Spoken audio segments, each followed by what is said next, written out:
Welcome, everyone, to Music Junkies, a podcast about people sharing extraordinary stories about how music has impacted their lives.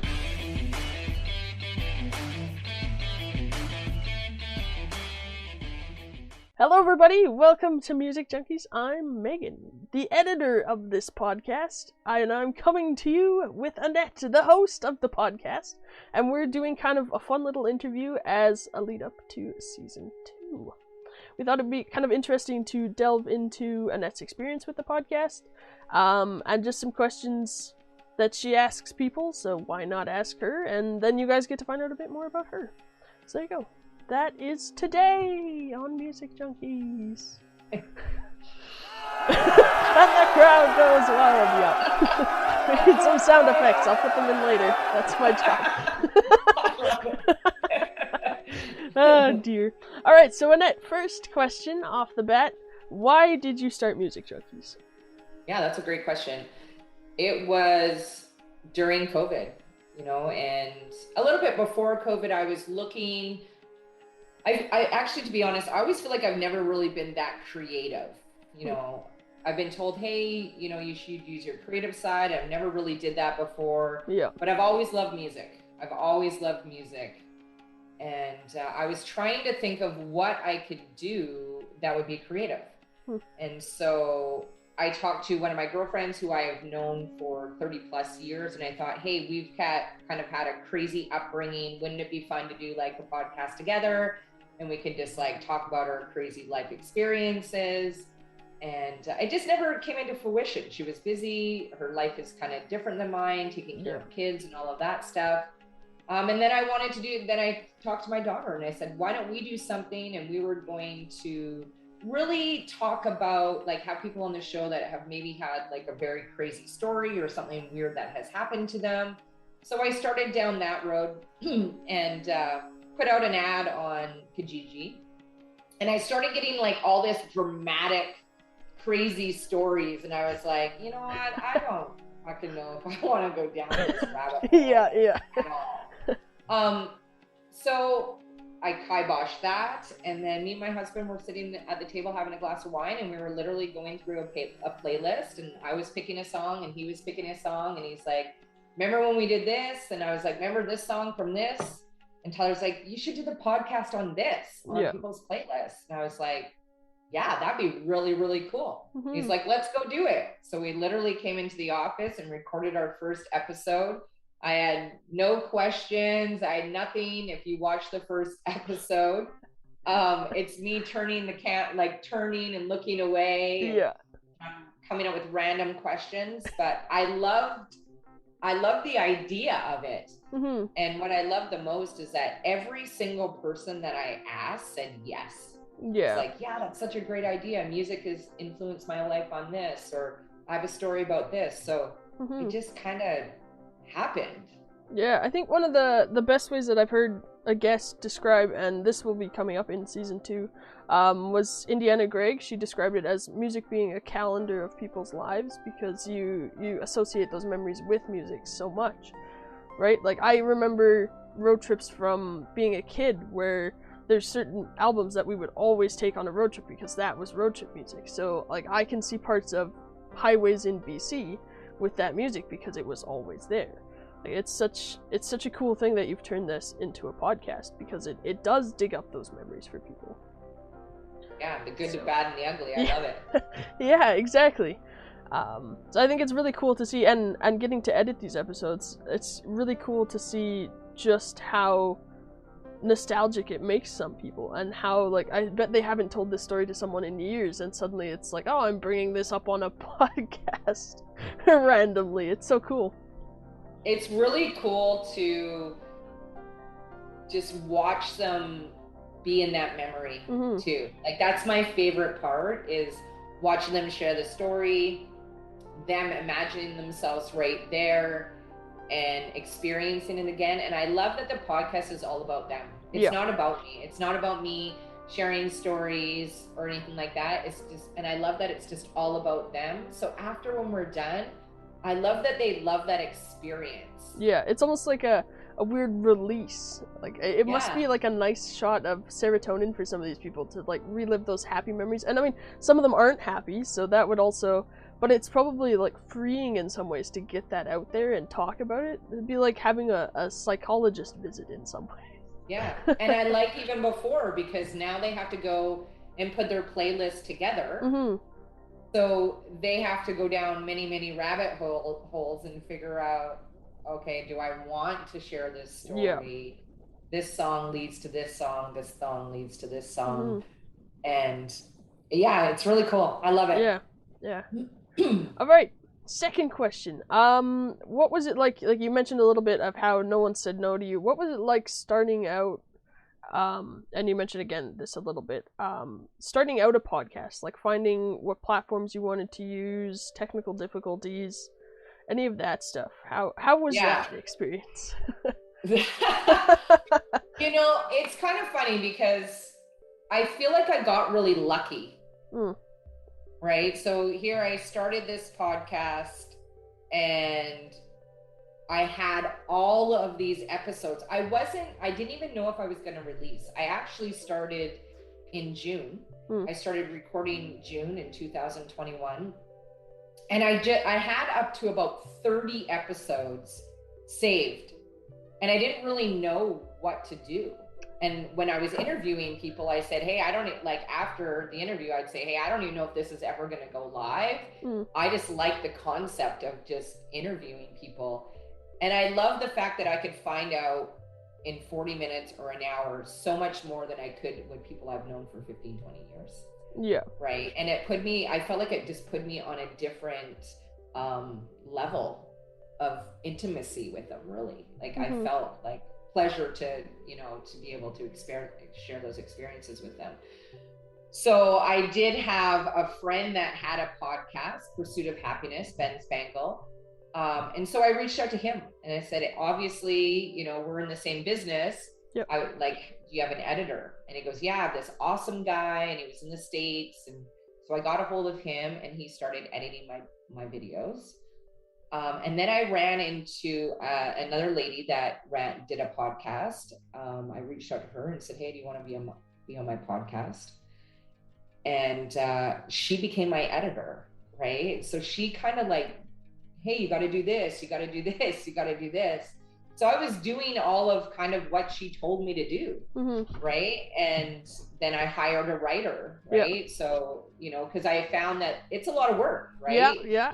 I couldn't imagine editing and then writing all the descriptions and, going on Instagram 15 times a day and posting something. I was like, holy shit, I don't even have time for my other business. Like, this is like a lot. Yeah. So I outsourced a lot, and I met an amazing lady on Instagram, and she became my writer for probably 6 months. She was amazing. And then her dad was diagnosed with stage 4 cancer.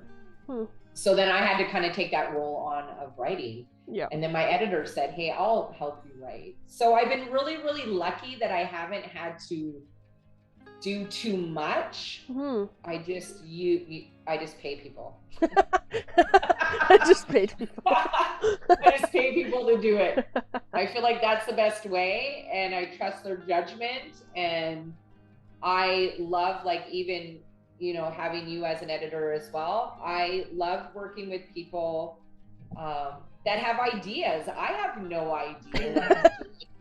I really don't. So if somebody says, hey, why don't you add tags? I'll add some fucking tags. I don't know. Yeah. You're willing to try anything once. Change the titles. I'll do that. What's the worst case scenario? If I'm not really, of course, one day I want to interview Eminem, but right now I just like what it is. Yeah, so, you're just having fun. You're out there having fun, meeting people. Yeah. That's right. So I know eventually one day somebody will come into my life and they'll say, hey, you got to do this, this, and this, and this. Let's change it all. And I'll be like, oh my God, that's crazy. Yeah. So I like learning along the way. I want nothing to do with editing. Megan, I commend you for all of that. I tried to do that when my editor left. Yeah. Then I was freaking out because I was like, holy shit, what the hell do I do here? Like, even though it seemed easy, like press some buttons and it uploads and changes stuff. Yeah. yeah, that was scary, right? And it's weird just kind of learning, and you don't really understand the technical side of it. Like, I didn't really care about audio and sound, and I did lots in my kitchen where people were like, holy cow, it's like echoey, or I had things behind me that didn't really matter, and they're like, it needs to be more visual, and it's like, really, does it? And I still wanted to stick to the concept of just being raw. Right? I didn't want to be polished. I didn't want to be, you know, look like I had a script. I just wanted to have that you that want to be guest feel genuine. as comfortable. Yeah. And I feel like people like that a lot more than everything that is entirely scripted, or everything is planned to the T, because it doesn't feel authentic or organic. It's like, oh, this is clearly, it'd be like watching one of those really cheesy written TV shows that you can like clearly tell that this is the most horrible thing ever, versus watching something like, I don't know, what's a good movie that has a lot of improv? I think Ragnarok, Thor Ragnarok, they did a lot of improv in a lot of the scenes. And you can tell sometimes when the actors just go for it, right? It's the difference between that. You can really tell when something is genuine and from the heart, and I think people really appreciate that. I like that you talked about Thor. I'm a huge Chris Hemsworth fan. Oh, yeah? My rock does include the MCU. I might live under a rock, but we've heard of the MCU. She knows the hammer when she sees one. Yeah. Oh, dear. Next question. Because you did start in COVID, you did do some in-person interviews as well. Do you find there's a big difference for your guests, and I guess for you, interviewing someone live versus doing stuff over Zoom? Yeah, huge. Yeah. So when I started, 90% of them were live, and I loved it. And the reason why I loved it is I felt that they were giving me a part of themselves, so I wanted to give them something back. Yeah. So I wanted to make their favorite drink. I wanted to cook them dinner. I wanted them to have a massive experience with me before or after we did the podcast. Yeah. So I love that concept of it. I love that I get to meet people all over the world. That's really cool with Zoom, but I would love to just always be doing this live. I just feel like there's a different connection. I can read their body language better. We can have a drink. It can be looser. It can just be like more flowy. When it is live over Zoom, I feel like it's business, and I don't like that concept of it. I want it to be fun. Yeah, well, and it's you talking to a camera and a digital versus a real face-to-face human. And I think that's become really important with what's been going on in the world is getting back to that human connection. So it'd be cool to see moving forward more in-person interviews. Yeah. I agree, for sure. That's cool. I notice a big difference, like doing stuff over Zoom versus in person. It'd be cool to finally meet you in person one day. That's right. I feel like everything I do lately has just been over Zoom. Yeah. I also feel like sometimes it's hard I feel like I'm very good at building a connection quite quickly. I feel like that's a great talent of mine. But sometimes it's like pulling teeth. Yeah. You know what I mean? Where I feel like if we were together in a room, it would be nice to just have like a chair, or like, you know, we're super comfortable. We're having some drinks before. The cameras are around, but we don't even know that we're around. Exactly, We're able just to kind of play music on the stereo. That would be like ideal, because it's comforting and it's comfortable. Yeah. That's what I'd like to get back to. Yeah, no, I completely understand. So all the famous people, or anybody that wants to be, you know, on Music Junkies, you have to come to Annette's and have dinner. Yeah. That's right. And I'll cook you dinner and make you your favorite drink. That was my favorite part. Finding out what their favorite drink was. Yeah, it was cool. Going back and coming up with some of the titles for some of the older episodes, getting to see you like making drinks for people, and they were always like so surprised that you made them that specific drink. Yeah, and then my producer Tyler used to bring that walks down in and puts down a drink. Yeah. I love that part of it. That was my favorite part of doing it. Yeah. And I love doing couples, right? I love Mhm. like interviewing the wife first and then interviewing the husband or however that worked. Yeah. And then getting them together and interviewing them and having them over for dinner and doing that. I love doing that kind of stuff. Yeah, it just was more intimate. Yeah. Cool. What are some of your favorite moments from season 1? Best guests, best songs? Anything come to mind? I mean, you've done so many, that's like a really broad question. You know what? I never knew what was going to happen. Like in the very beginning, obviously, I interviewed a lot of my friends. Yeah. Right. So there was certain people that I knew that was going to be a blast. You know, when I interviewed, you know, my husband first, and then I did my daughter, and then I didn't really know where it was going to go. And good friends of mine, Chad and Jen, they came over for dinner, and they didn't know that they were going to be on a podcast. You just ambushed them. They created a playlist for me, and they had no real idea. And then after I cooked them this amazing dinner, I just said, hey, like, would you guys be open to, you know, this is what I'm doing. Mm-hmm. And after that podcast, the praise and the encouragement from those two people is probably why I'm doing this podcast. They thought it was incredible. They thought it was such a good job. They loved it. They were engaged. They had a blast. That kind of validation that push, made me feel like, oh, hey, I might have something. So Chad and Jen were like really inspirational for me to kind of do that. Another one was Duff, right? He, had his sister committed, committed suicide. So that one, I didn't realize how much music could really influence somebody like that. Like, I didn't expect that down this journey at all. I didn't know what to expect doing this, but I hadn't had anybody share kind of stories like that. So I was like, oh, whoa, this is kind of a new experience. So Dust was really impactful. Jared Sleds was impactful because he gave me the song Burning Man, and it's been one of my favorite songs since. So that was really cool. Miss Francois, right? This was probably one of the first times that I reached out to somebody on Instagram and they said yes, and I had no background of them, didn't know who they were. Yeah. She was this, milk chocolate, crazy, wonderful, like beautiful soul. Yeah. And she allowed me to ask her crazy questions, because leading up to it, I had really just did my friends and they knew my personality. So this was now somebody that didn't know my personality. And because she was wild and crazy, I was like, oh, it's fair for me to ask her how many dick pics she's got. And you know what I mean? So it was more of that, building that confidence along the way.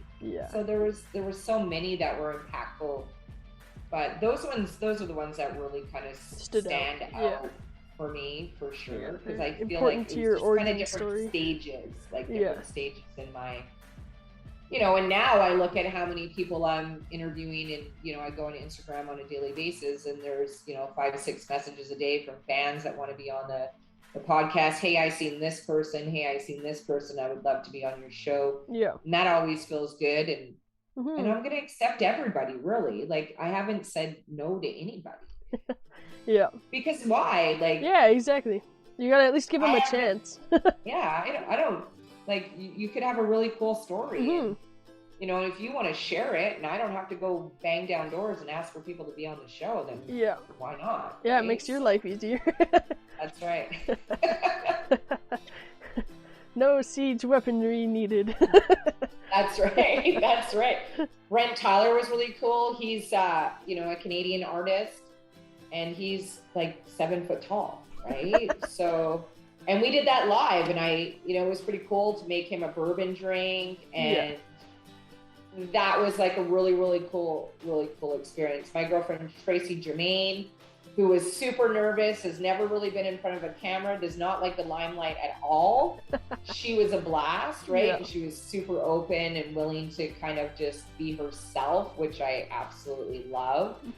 My very first, how do I say this? My very first road trip to go do a Music Junkies was a good friend of mine, Freeman, and I wanted to do it in his garage because his whole entire garage is full of Iron Maiden. Like it's all Iron Maiden. Yeah. So I was excited to like travel to my first gig, right? Me and Tyler laughed. We're like bringing a table and all the sound equipment and everything, and we're setting up in the garage and we're having some beers and the first thing he said, like he doesn't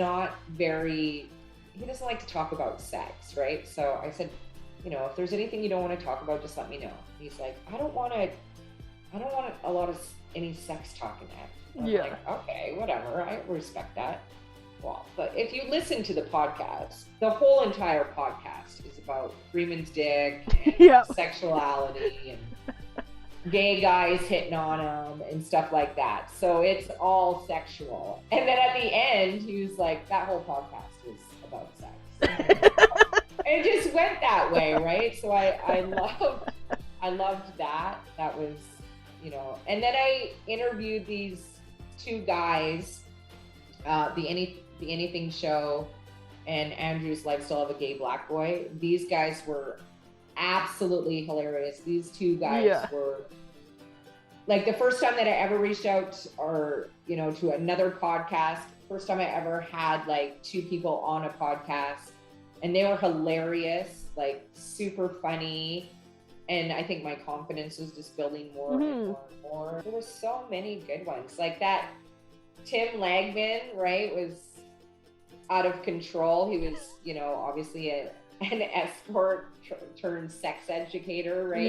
Yep. But he was a lot of fun because first of all, he was super hungover, right? He was dying. It was his birthday the night before. And I love the fact that he was just so open about his sexuality and so open about his previous career and, you know, how he got into becoming an escort and, you know, how he kind of turned that life around.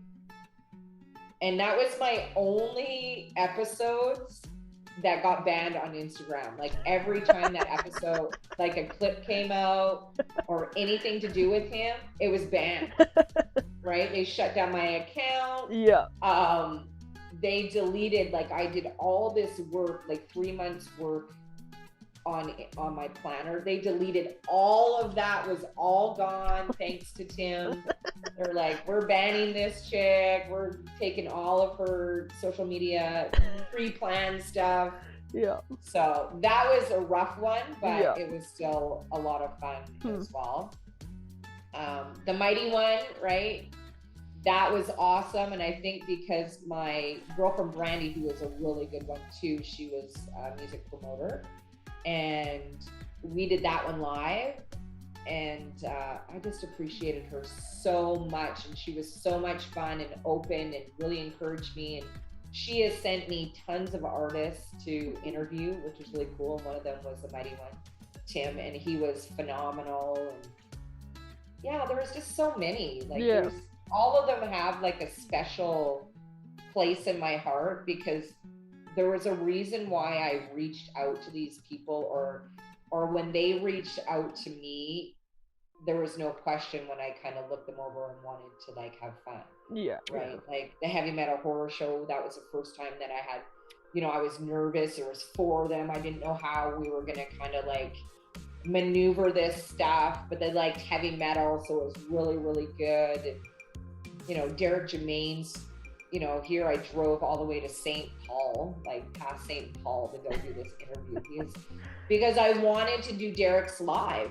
Right. I, you know, we were good friends and I just wanted to be live with him doing that because we feed off each other no matter what. So I'm like, this would be so good live. So drove 5 hours to do this interview.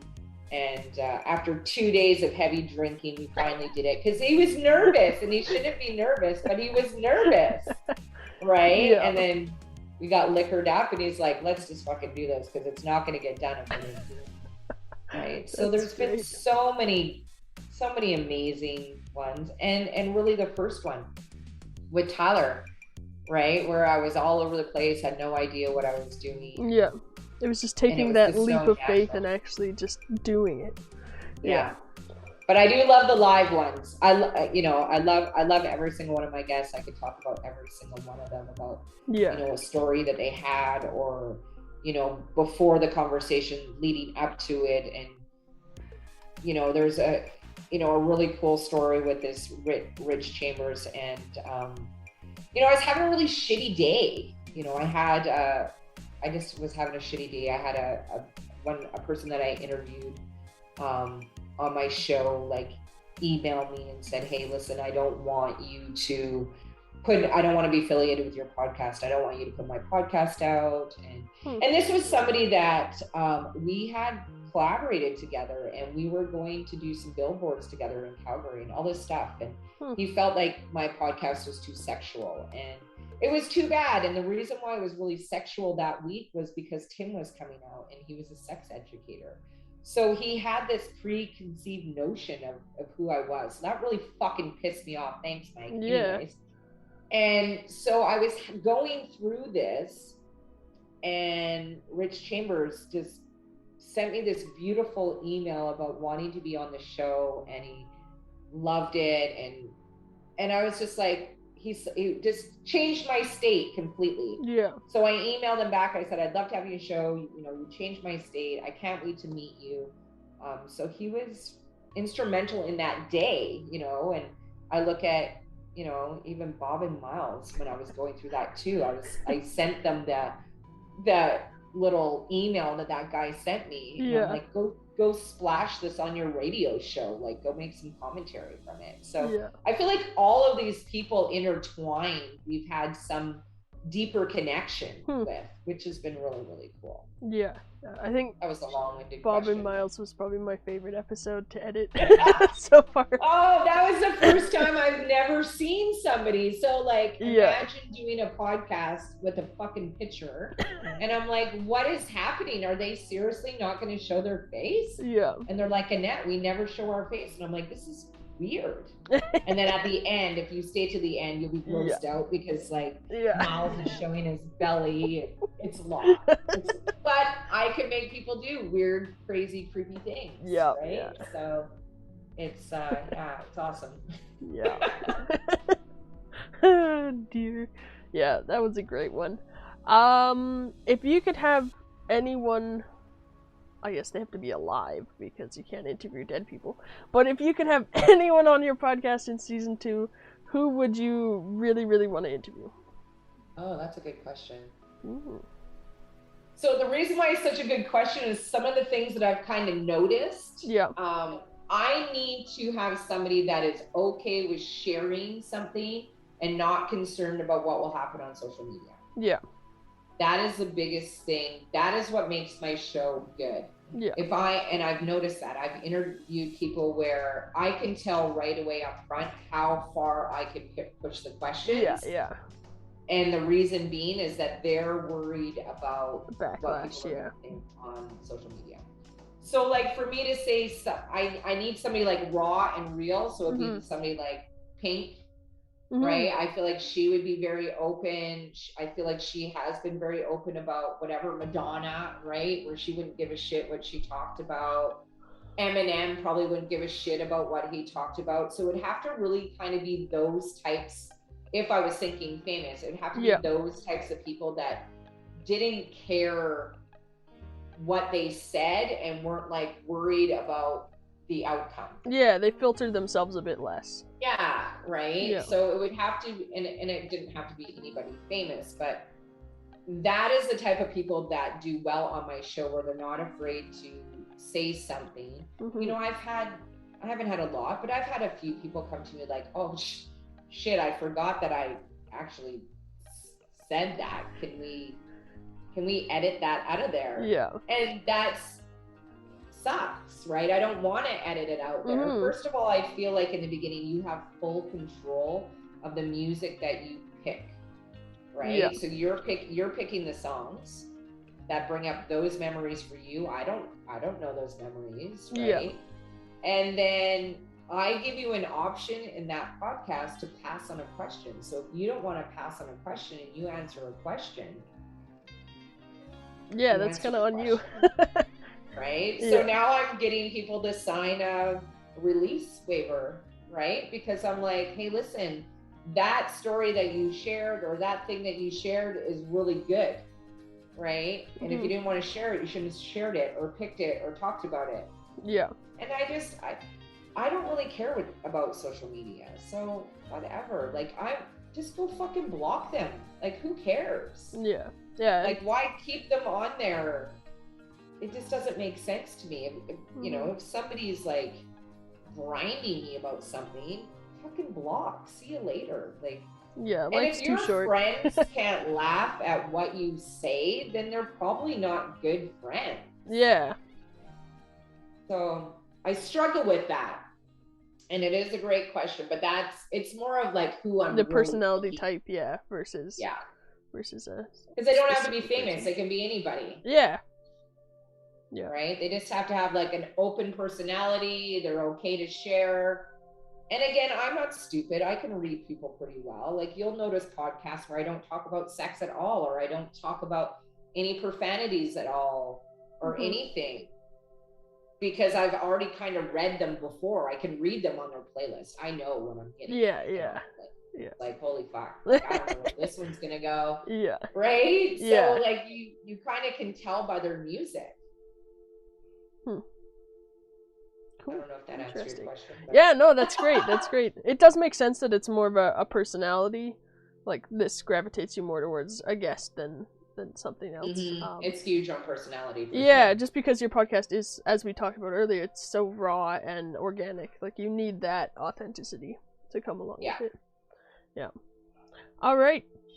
Now we get to come to the fun questions.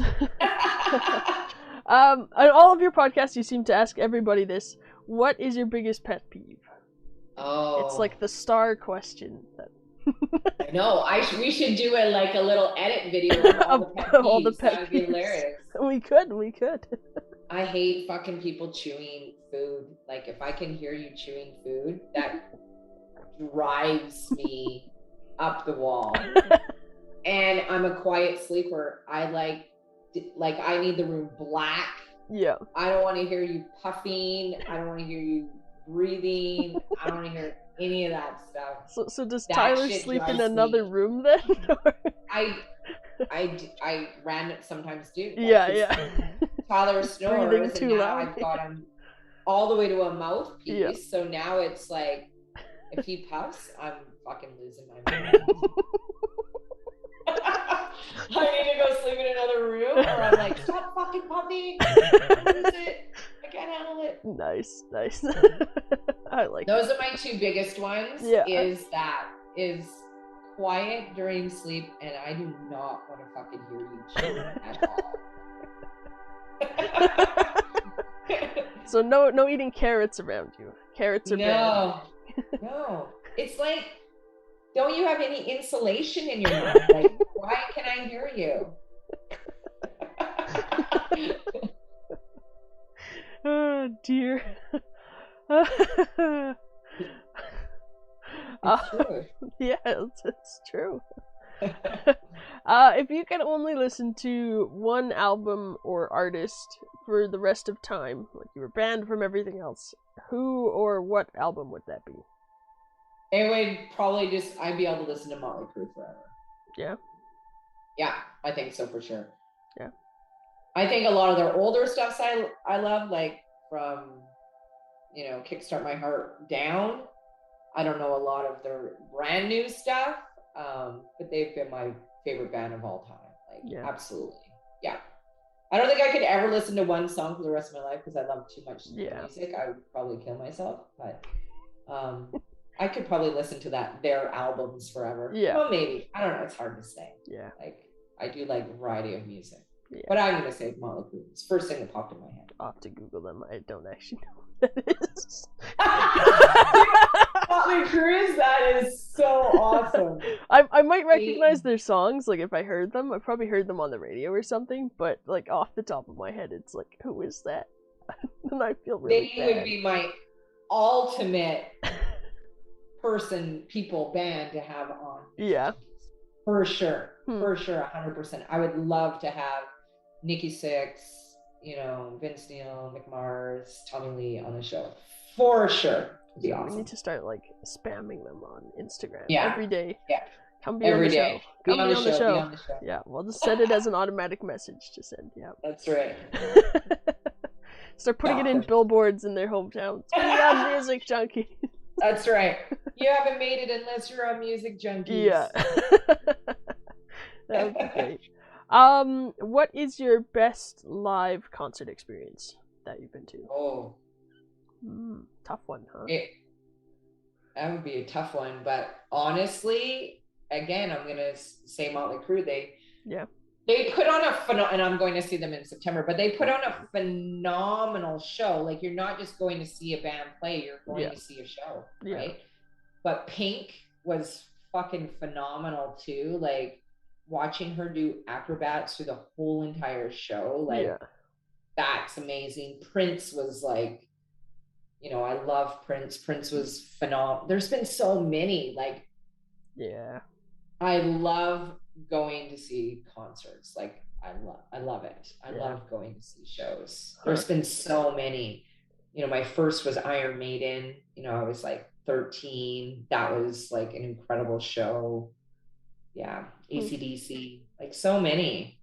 Yeah. I feel like I was born in the wrong era. I need to be born in like the 60s, because I think we go into concerts in the 80s, because that's when all the good concerts were. That's right. Yeah. And they did. They performed. Yeah. There was a light show. There was fireworks. There was not just like you up there fucking strumming a guitar. I don't give a shit about that. Like, that's boring.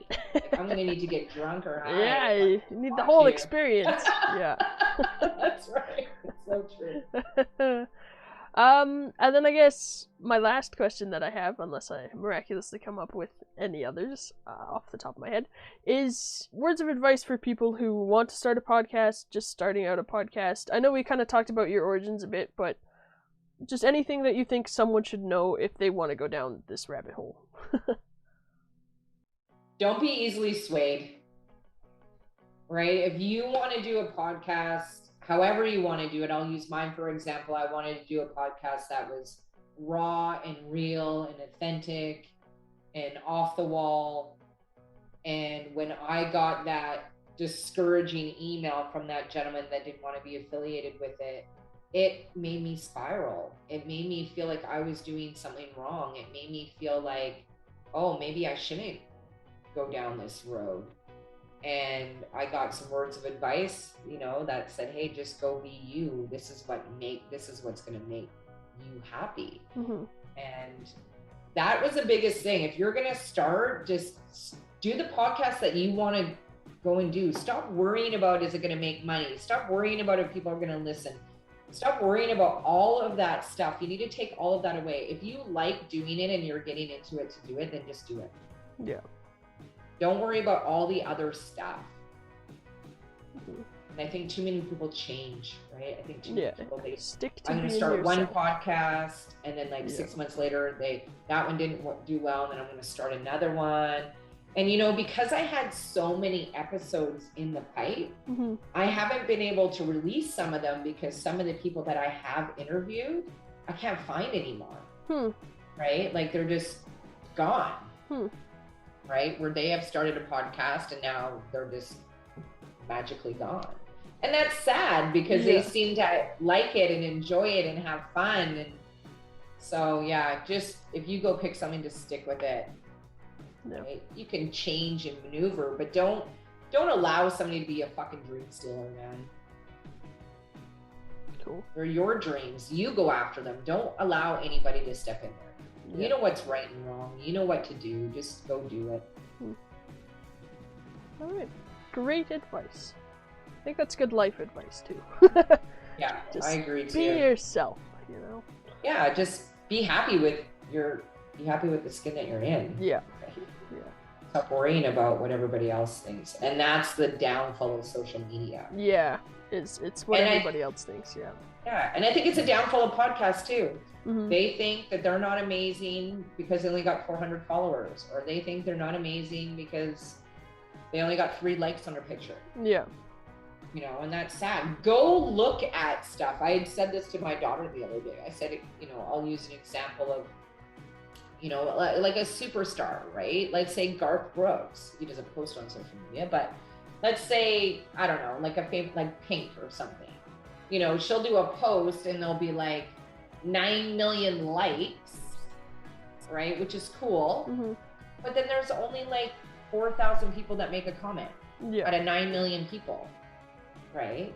How many comments do you make? How many likes do you do? Do you know what I mean? Stop taking it so personally. I don't go through Instagram and go like, fuck that. I'm just scrolling. I'm like, show me something and like, I'm killing time.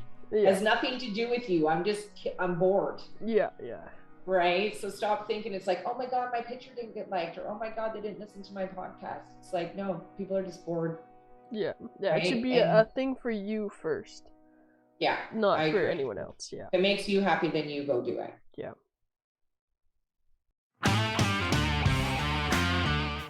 Thanks for listening today. Hope you enjoyed the show. New episodes out every Monday. Please share with a friend and subscribe because you want to. And like me because you like me. Leave a comment so we can connect. And if you have a great playlist and you want to share, I'd love to have you on the show. Please reach out to me on Instagram at The Music Junkies Podcast.